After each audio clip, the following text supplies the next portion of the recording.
Hello students, आज हम exercise 5.4 का क्वेश्चन नंबर 1 सॉल्व करेंगे। तो चलिए फिर देखते हैं इसमें क्या कहा गया है। Which term of the AP, देखिए हमें एपी गिवन है, is it's first negative term. देखिए इस एपी में मुझे बताना है कि इस एपी में कौन सी पहली पोजीशन होगी जिसमें नेगेटिव नंबर आना शुरू हो जाएगा। क्यों नेगेटिव नंबर आना शुरू होगा? देखिए ये 121, 117, 113, आप देख सकते हैं कि नंबर डिक्रीजिंग ऑर्डर में है। तो ऐसे कम होते होते नेगेटिव नंबर भी आएगा। तो कौन सी ऐसी पोजीशन होगी जिस पोजीशन पर पहला नेगेटिव नंबर दिखेगा, मुझे वो पोजीशन मुझे बतानी है। तो चलिए देखिए दोस्तों, अगर ये एपी है तो हमारा पहला काम क्या होता है? हमारा पहला काम होता है फर्स्ट टर्म लिखना।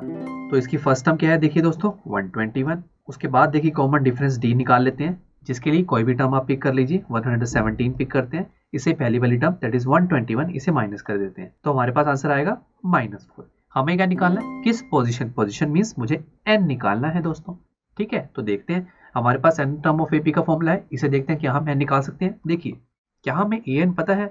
नहीं, हमें इस एपी की एनथ टर्म नहीं पता। क्रॉस करते हैं, ए की वैल्यू हमें पता है, एन की वैल्यू मुझे निकालनी है क्वेश्चन मार्क, और डी की वैल्यू भी पता है। मतलब अगर ए एन की वैल्यू पता लग जाती तो बात बन जाती, बट कोई बात नहीं, फिर भी इस फॉर्मूले का यूज करके देखते हैं, मे भी कोई आंसर आ जाए हमारे हाथ में। तो चलिए पहले इस फॉर्मूले को लिखते हैं, that is a n is equal to a plus n minus one into d. तो देखिए ए एन की वैल्यू मुझे नहीं पता, ए की वैल्यू कितनी है 121, प्लस एन की वैल्यू देखिए हमें निकालनी है, और डी की वैल्यू देखिए कितनी है -4। तो चलिए इसे सॉल्व करते हैं। ये हो जाएगा -4n, और माइनस मल्टीप्लाई हो जाएगा 4। ठीक है, तो फाइनली हमारे पास nth टर्म क्या बनेगी? 125 माइनस 4n। अब देखिए दोस्तों यहाँ मुझे n की वैल्यू निकालनी है, बट ये n की वैल्यू निकालने के लिए मुझे an की वैल्यू पता होनी चाहिए।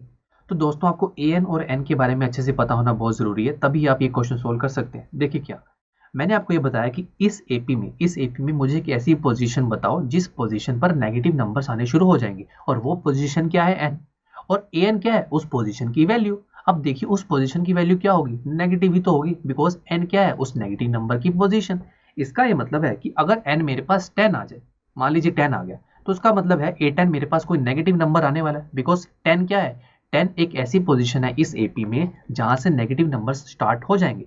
तो इसका मतलब है A10 नेगेटिव, पहला नेगेटिव नंबर होगा, राइट। बट नेगेटिव नंबर मुझसे नहीं पूछा, मुझसे पूछा है उस नंबर की पोजीशन बता दो बस। तो मतलब एन अगर कोई भी नंबर हो, वो पक्की बात है वो नेगेटिव नंबर होगा, बिकॉज एन क्या है? एन एपी की वो पोजीशन है जहां से नेगेटिव नंबर्स आने शुरू हो जाते हैं, राइट।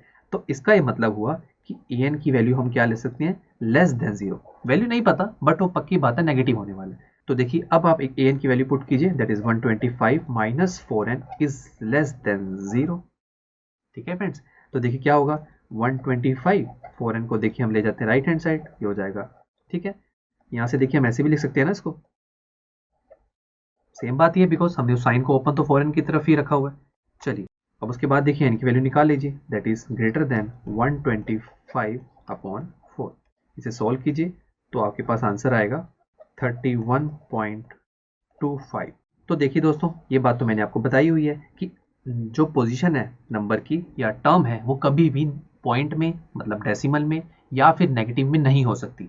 कभी भी हम ये बोलते हैं कि मेरा जो फ्रेंड है वो फर्स्ट आया, ये वाला फ्रेंड सेकंड आया, ये वाला फ्रेंड 2.5 पोजीशन पर आया, ऐसे तो नहीं बोलते ना। तो पोजीशन तो कभी भी नेगेटिव और कभी भी पॉइंट में या डेसिमल में नहीं होती। तो मतलब ये वैलिड तो नहीं है, बट हमसे पूछा गया तो बताना तो पड़ेगा।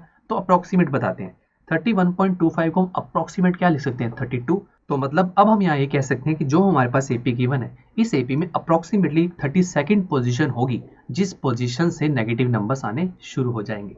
ठीक है, तो चलिए दोस्तों लिख लेते हैं इसको।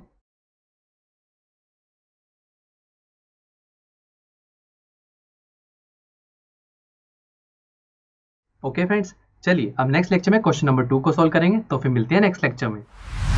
आई एम श्योर स्टूडेंट्स आपको ये लेक्चर काफी पसंद आया होगा, और ऐसे ही मजेदार तरीके से अपने हर एक कॉन्सेप्ट क्लियर करने के लिए डाउनलोड कीजिए पीयू स्टैक ऐप को, जहां पर आपके पास और भी बहुत सारे ऑप्शंस होंगे, जैसे कि back exercise solutions, tip videos, sample papers and much more. So what are you waiting for? Download the app now.